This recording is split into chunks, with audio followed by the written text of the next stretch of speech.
DNA testing can determine where in Africa our forebears were from. Among those using the test to trace their family's past, Spike Lee, Oprah Winfrey, and actor Isaiah Washington, one of the stars of Grey's Anatomy. Brother Washington, your mitochondrial DNA is quite common among the Mende and Temne people in Sierra Leone.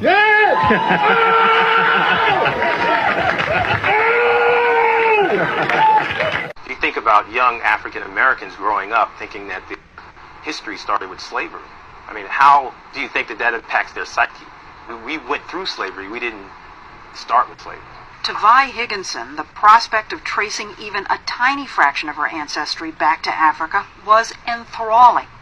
60 Minutes sent her DNA to African Ancestry, as well as to several other genetic genealogy companies, to see what they could tell us about Vi's maternal lineage. I'm sitting on the edge of my seat. Kittle's company sent Vi what they call a certificate of ancestry. Oh my God. It says that you share maternal genetic ancestry with people from the Mende tribe in Sierra Leone. Do you know anything about Sierra Leone or the Mende people? No. Nothing. Nothing. People have been waiting a lifetime for something like this. Now, this is just a tiny bit of information now. But they take it as huge. Right, because it's cracking open the door that was closed for centuries. There's a place in Africa you could say that I'm from. A tribe. I am thrilled. It puts a name, a place, a location, a people. It opens up such possibilities. But the problem is, Sierra Leone wasn't the only answer Vi got.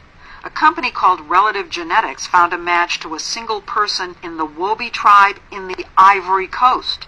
Different? Different. Now, I got all excited about that, and this is different. Now, how could that happen?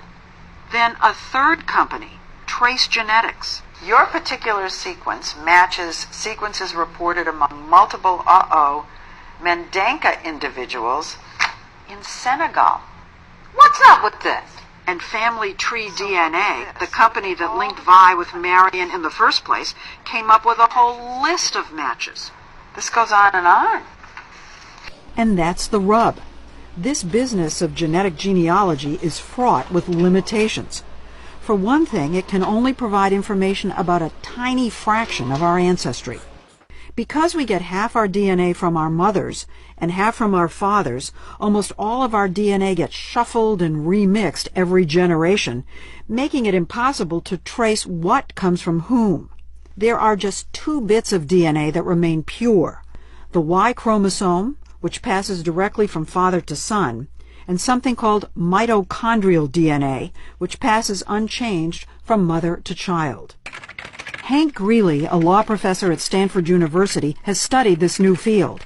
He worries that people don't realize just how many ancestors they actually have. 8 generations ago, both you and I had 256 great-great-great-great-great-great-grandparents. Wait, you're saying that if you go back 8 generations, we have 256 great-great-great-grandparents? Yes, it doubles every generation. So you've got 2 parents, you have 4 grandparents, you have 8 great-grandparents, 16 great-great-grandparents, and it adds up fast. It adds up so fast, in fact, that if you go back 20 generations, you've got over 1 million grandparents.